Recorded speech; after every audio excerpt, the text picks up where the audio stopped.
looking like it's sold out MetLife Stadium, where today the 16-0 New York Giants will be taking on the 0-16 Philadelphia Eagles. Why the Philadelphia Eagles 0-16? Because they suck. The Eagles always suck. The Eagles suck this year, and the Eagles will always suck in the future.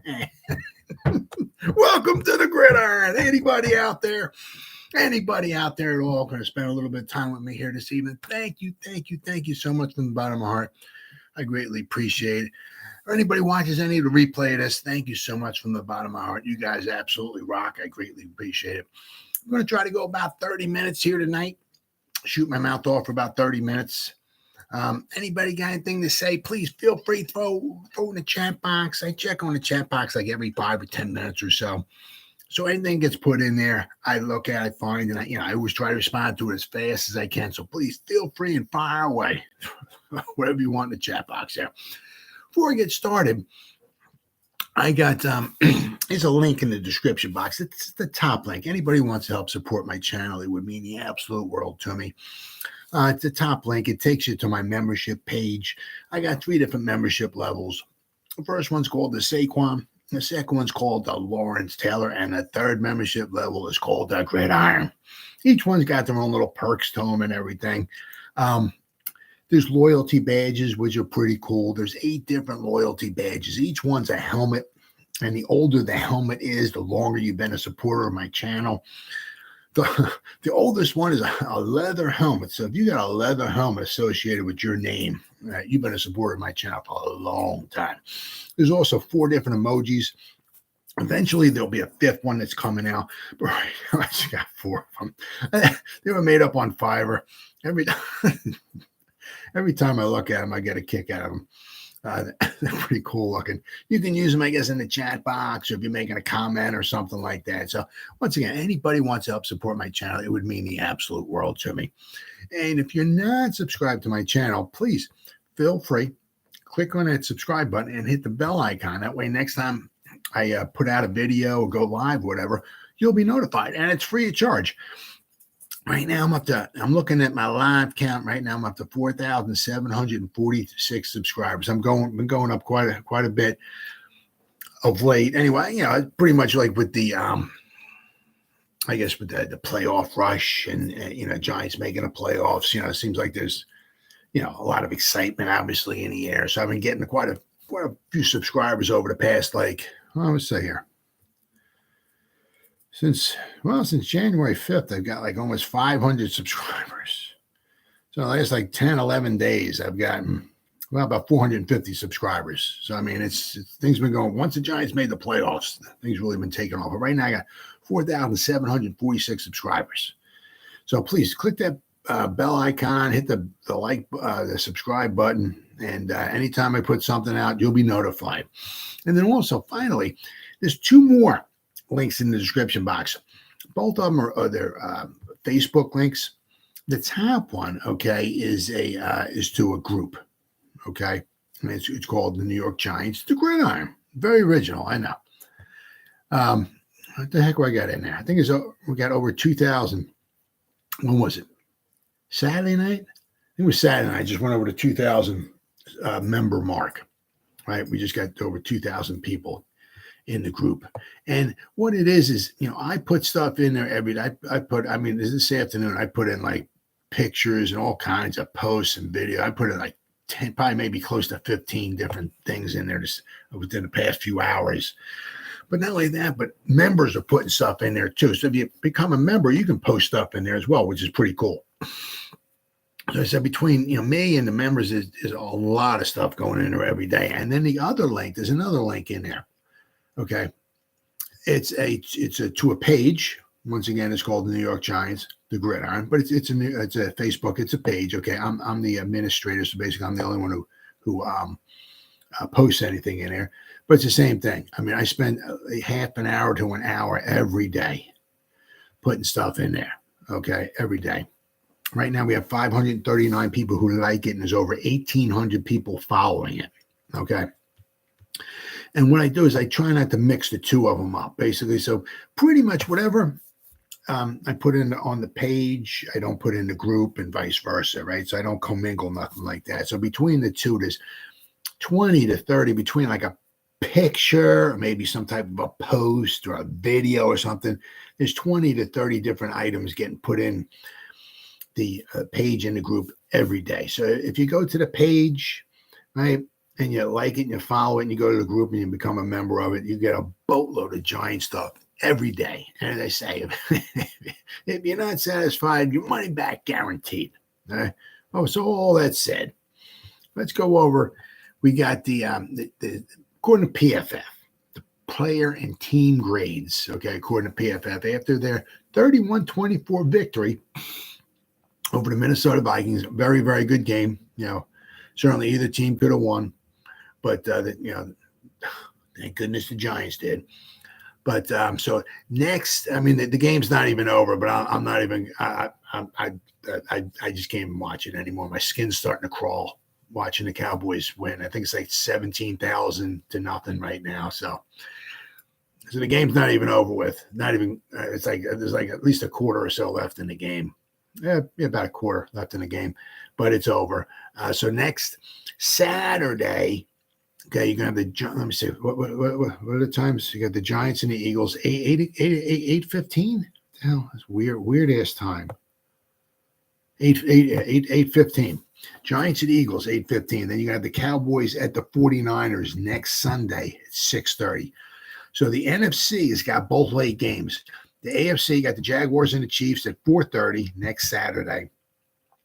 Next Sunday you got the Bengals at the Bills at 3:00. Okay, so the AFC has got the early games and the NFC has got the late games. So once again, next Sunday night, the second game, Dallas Cowboys are going to be playing in San Francisco against the 49ers. So out of the final four teams in the NFC, three have come out of the NFC East. So the NFC East is back to being a beast. Okay, the Giants, the Cowboys, and the Eagles, all three teams are in the final, or three out of the final four. All right, so congratulations to the NFC East. At least we know at least one of the teams in the NFC East is going to make it to the championship game, and it certainly could. 49ers are tough. I mean, the Cowboys will have the work cut out for them to beat them. So I'll have to wait and see. But could be an all NFC East championship game, huh? Wouldn't that be pretty cool? I mean, Giants, Cowboys, Eagles, Cowboys. Have to wait and see, but it's nice to see that at least the NFC is not getting like a couple of years ago when at the time the Washington football team won a division, okay, with a losing record, right, and 7-9, and they wound up going into the playoffs with a losing record, and of course everybody was making fun of the NFC East, but now the NFC East this year is the only division that did not have a team with a losing record. Right, so NFC East looks like they're back. Right, so you got to feel proud for that. But as I said, next Saturday, Giants and Eagles 8:15. Next Sunday, the second game will be the Dallas Cowboys at the San Francisco 49ers at 6:30 p.m. on Fox. Okay, so but we have our the team and player grades. Now the Giants, they used a lot of guys, okay, on defense.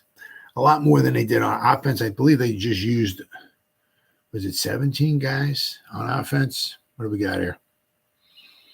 Okay, it's defense. Offense. 17 guys. Giants used 17 guys on offense. Unfortunately, Evan Neal had another rough game. I think it's because of his injuries. I think it's his knee. And apparently, something along the line, he popped up on the injury report. On last Thursday, he had a problem with his ankle. I don't know if he twisted it or exactly what the heck it was between an ankle and the knee. Howard Cross. I mentioned this in one of my other videos. Listen to a podcast, the Giants podcast, and Howard Cross, who had played with the Giants for a long time, said he'd watching Evan Neal, and he said you can just see when Evan Neal is like running or maybe running on like maybe at practice or something like that. And you can just see him kind of like favoring the one leg. Right. So, he's not right. Okay. He won't be right until next year. Hopefully, he works on his craft, right? Whatever, maybe getting a little stronger, maybe a little lighter, maybe a little quicker, whatever, maybe better with his hands, whatever he's got to do. But also hopefully he heals up because he's been one of the ones, him, like Azeez Ojulari, some guys are just like nicked up like the whole season long. So Evan Neal's had a rough season, both on and off the field, maybe off the field, meaning because he's just been injured a lot. Right. So he had a rough game, and hopefully he can heal up a little bit because we're going to need the best out of our offensive line this week. But no surprise here, according to PFF, Daniel Jones graded out the highest for the New York Giants. Okay, on offense, he graded out 80.9. Isaiah Hodgins, right? He graded out 80.7. Isaiah missed 6 snaps. So he was on the field every play except for 6 snaps. So tell you what, I think that's what you call finding a diamond in the rough. That's what you call it. Who the hell was I listening to? I don't know if it was the game, the broadcast I was listening to, whatever. Said he hasn't had a drop pass all season. Not that he hasn't played for the Giants all season, but apparently he has not had a drop pass all season. And I said, once again, can you say diamond in the rough? Now, so next year, if the Giants went in the draft and got themselves like another Daniel Bellinger, something along those lines, right, to couple up with Daniel Bellinger, another solid tight end, that would not be bad at all. Somebody, maybe a good blocking tight end, maybe, I don't know if you'd want to go too early in the draft and get a tight end, but they're probably going to take the best player available. But I mean, if we wind up getting another tight end, that wouldn't be bad. But just look at this: we're going to have hopefully, we're going to re-sign Sterling Shepard, right? We're going to get Wan'Dale Robinson back. Okay, we'll have Daniel Bellinger. Hopefully, we sign Saquon Barkley. Right, we'll have Daniel Jones. Isaiah Hodgins, right? Now, I don't the dude's making like nothing. Nothing. Okay. So hopefully the Giants re-sign him, and I'm sure he won't be expensive. Okay, but he's going to want probably more than what he's getting paid because every time he goes out there, he's writing his resume, right? So if the Giants let him go, he's going to get picked up, guaranteed. You play this many games, and he has touched. I mean, it seems like every week he's catching a touchdown pass, not dropping passes, right? His man's making a name for himself. So if the Giants don't want to pay him, somebody will, guaranteed. So hopefully the Giants re-sign him. And I said, so then maybe we can get Sterling Shepard, sign him back. Maybe Wan'Dale Robinson, Bellinger, Hodgins. Hopefully we get somebody either in free agency or in the draft as far as a wide receiver, because we really need someone who can scare the daylights out of an opponent. Okay, just open up the field a little bit instead of them bringing them down. Not having to worry so much about the Giants.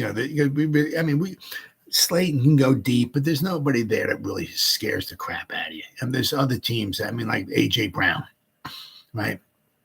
The Eagles paid $25 million. They gave up some draft capital for him, but they got themselves a stud, right? And he's somebody that he just go deep. you got to pay attention to him. You might have to do the Giants. He might be the one guy the Giants try to double up on. Okay, it's like what they did with Jefferson. Okay, the Giants try to take away Jefferson. I mean, he had 7 catches, I think, for 47 yards. Okay, great. Yeah, and then he had 22 yards receiving in the second half. Okay, but the Giants might try to take away Brown. All right, but the Giants don't have anybody, Oh, well, maybe we can also re-sign Richie James, right? I mean, he did have that one game. In the grand scheme of things, it didn't really cost the Giants. Of course, you can't say it cost him the game against Seattle, but I mean, he fumbled the ball twice on punt returns, and both those times, I believe the Seahawks scored touchdowns off of those turnovers, right? But other than that, the guy's been spot on. I mean, he's been very, very good. Very, very dependable. Week in, week out, catching 4 to 5, 6 passes every game. What the heck? I think he had 4. What are we at here? 4? 4? 4. Yep, 4 for 31. I mean, nothing super spectacular, but, I mean, are you going to give me his stats here? Let's see here. Well, against January, against the Eagles, against the first team Eagles team, right?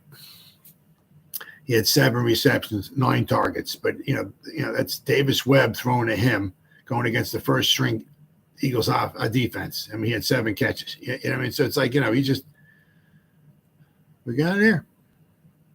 Okay. Oh, yeah. All right. Okay. Here we go. Let's see here.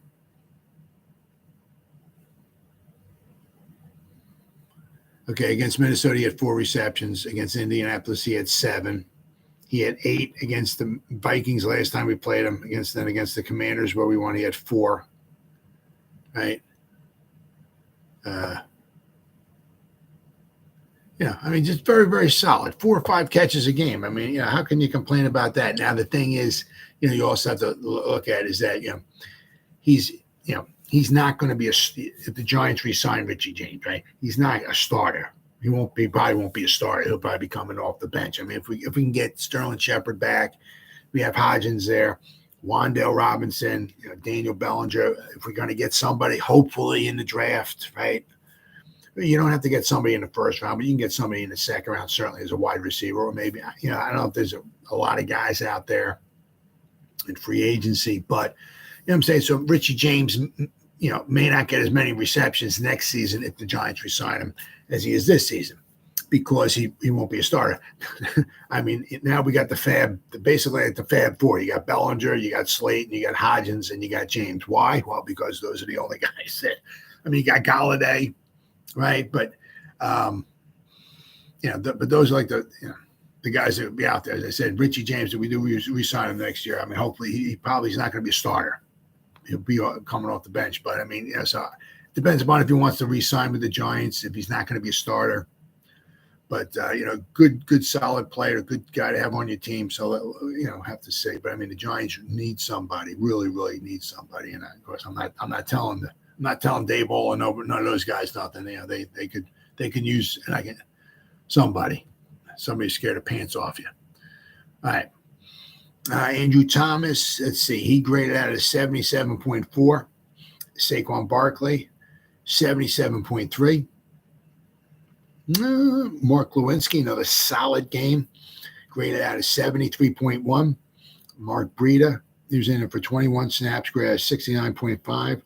Kenny Golladay was in there for 4 snaps, graded out 68.9. He his run blocking grade, he had 84.4. There was it the Saquon? I think it was on a game-winning drive, he leveled some dude, just leveled him. Nick Gates, solid game at left guard. He had 22 snaps. What did Bredesen? Bredesen had 50. So Bredesen had 50 snaps. Nick Gates had 22, but Nick Gates graded out better. Nick Gates was a 67.1. Richie James, 63.3. John Feliciano at center. He's 62.8. What do we got? Daniel Bellinger, 59.6. Nick Vannett, he was in there for 8 snaps, 59.1. Basically, Vannett was in there for run blocking purposes. He was in there for 1 pass. Actually, he was in there basically to block.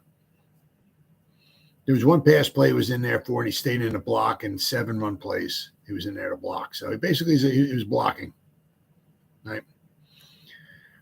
Darius Slayton, he was in there for 65 snaps, almost all the snaps. He ran at 57.2. Of course, that drop pass he had on the final play on that one drive. If he caught it, cut it across the middle, possibly could have maybe gotten a first down, stayed in bounds, kept the clock running. The Giants could almost ran the clock out.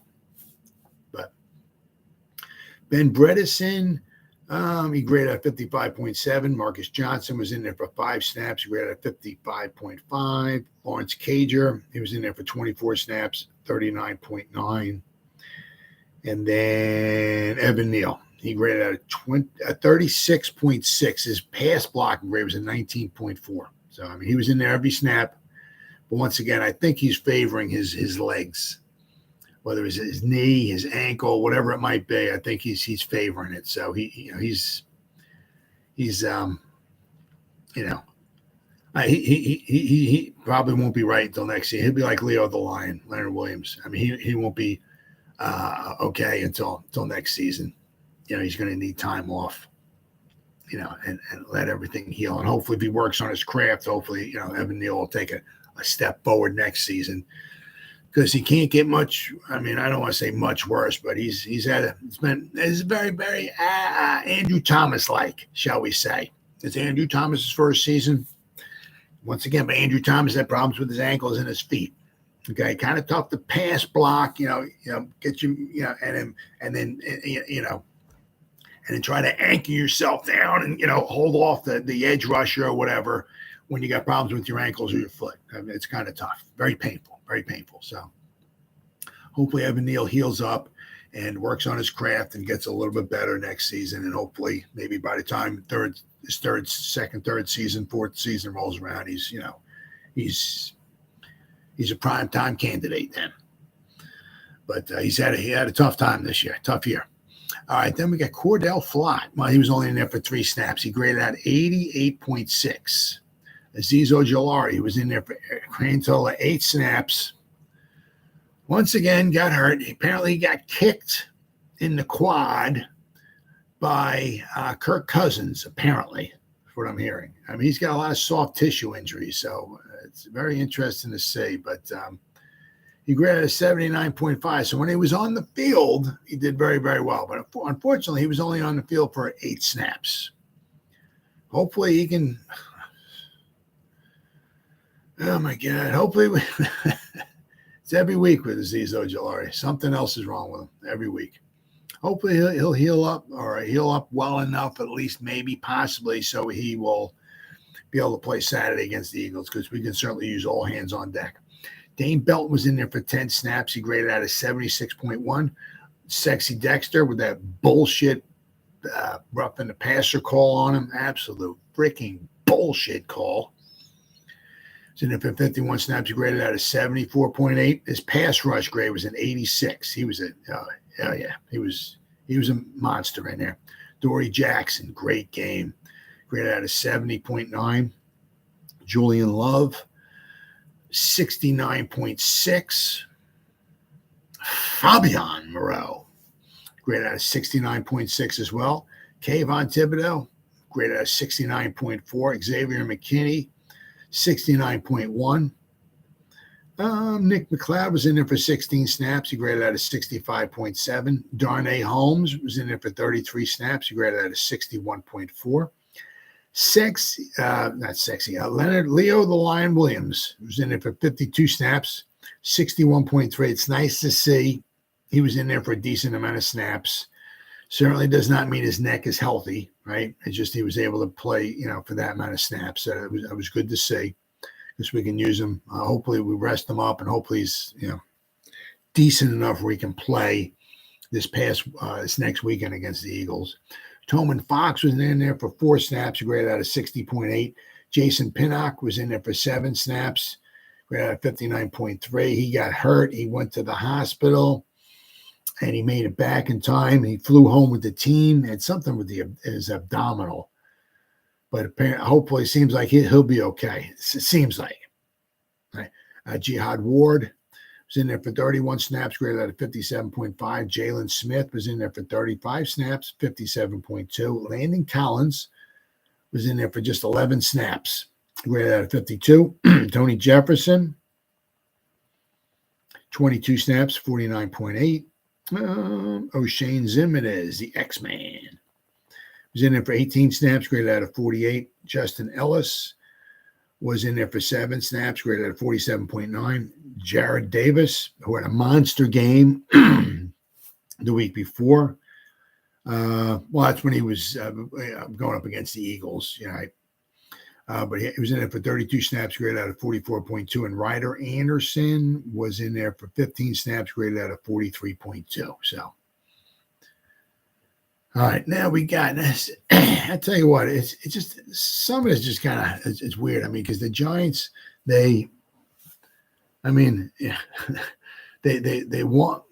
They have a winning record. They made the playoffs. They won their first playoff game. And you know, some of it's just kind of funny. The overall team grades. Okay, the 49ers are number one according to PFF. They got them graded at 93.1.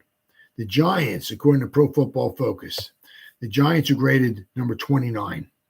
Giants are 10-7-1. The Giants graded out as 70.1. The Indianapolis Colts, who the Giants beat by like 17,000 points. The Indianapolis Colts are 4-12-1. Indianapolis Colts, what is that? Gave up 138 more points than they scored. Somehow PFF has the Indianapolis Colts graded higher than the New York Giants. The PFF has the Colts as a 74.1. The Giants are a 70.1. No idea. I mean, there's a boatload of teams that are losing records that have graded the Rams. The Rams are 5-12. The Rams are graded out at 80. The Giants are a 70. I have no idea. The Saints are 7-10. The Falcons are 7-10. The Falcons are 7-10. They're graded at 85. The Giants are graded at 70. Giants made the playoffs. Giants have a winning record. Giants won a playoff game, and the Giants are still a 70. I don't know. I have no idea what the hell their BFF is looking at. Offensive grades.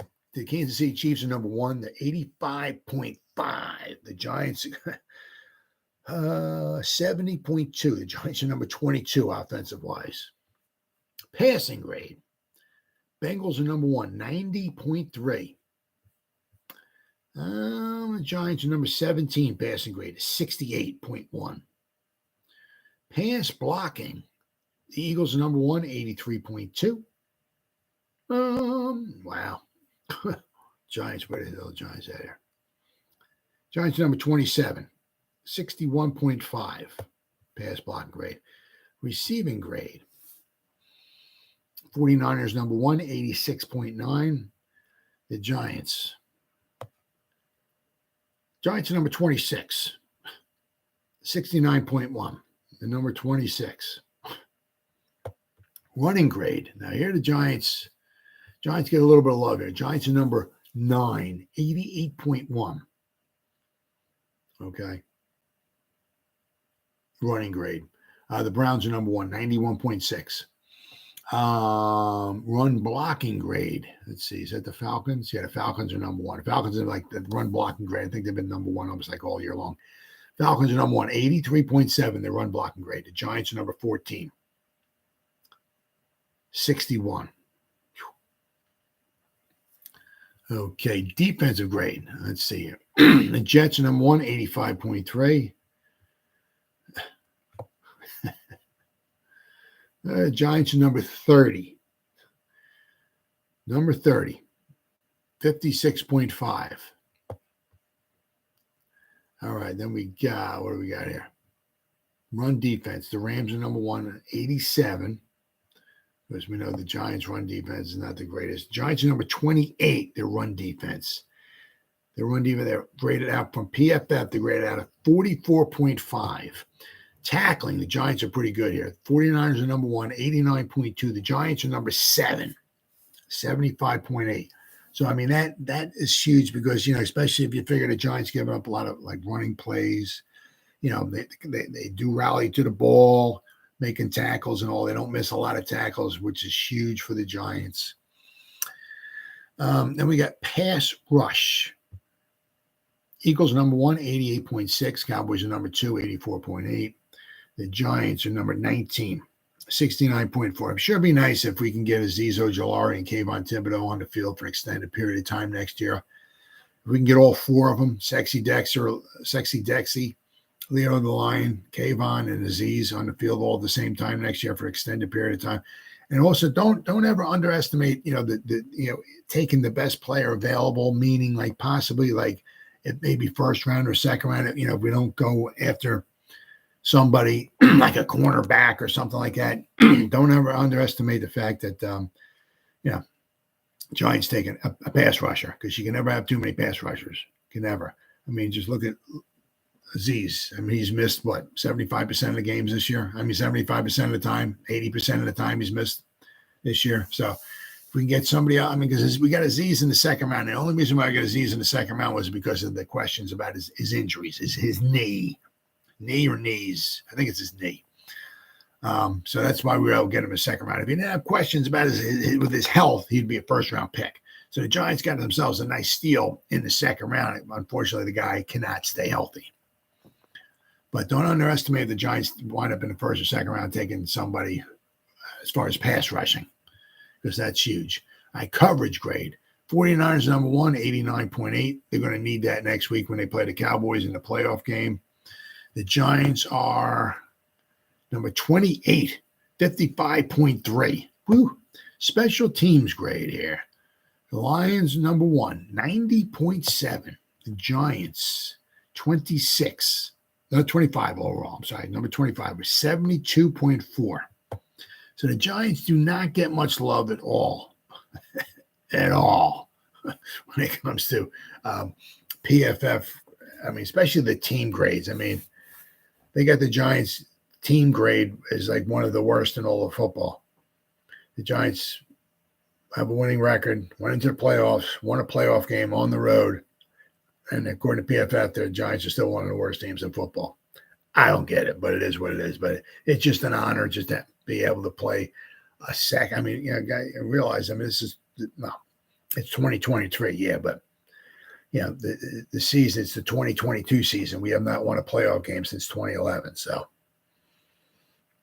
Huge. Just be able to go and play a second game on the road again against the Eagles. That's an honor, you know. But, I mean, whether it comes to an end next week, the following week, or in the Super Bowl or whatever, whenever the season comes to an end for the New York Football Giants, just remember we certainly have better times ahead of us without question, you know. Next year we have a better salary cap situation, much better salary cap situation. Will that Kenny Golladay go after June 1st? We'll save some money. Maybe we can restructure Leonard Williams' contract, save like $10, $12 million possibly there. The Giants can easily have $70, $80 million next season in salary cap space. The one problem is, you know, we don't have Saquon signed. We don't have Daniel Jones signed. And every time we win a playoff game / football game, Daniel Jones' price tag keeps going up. Every time Daniel Jones puts the team on his back, come on, guys, we're scoring a touchdown. Let's go. Right, his price tag goes up. Now, it's also a good problem to have. I mean, if for some, if the Giants go into Philadelphia and he puts the team on it, come on, guys, we're going to beat the Eagles. We're scoring a touchdown here. Let's go. We're winning. If we can go on the road and beat the Eagles, his price tag keeps. I mean, of course, it doesn't go up $10 million every time he wins a playoff game. I get it, but it's going to be kind of hard to pay the guy like $25 million a year when he takes you into the playoffs, when he has such a phenomenal season as he did, So it seems like his price tag's in the 30 millions now, right? And if he,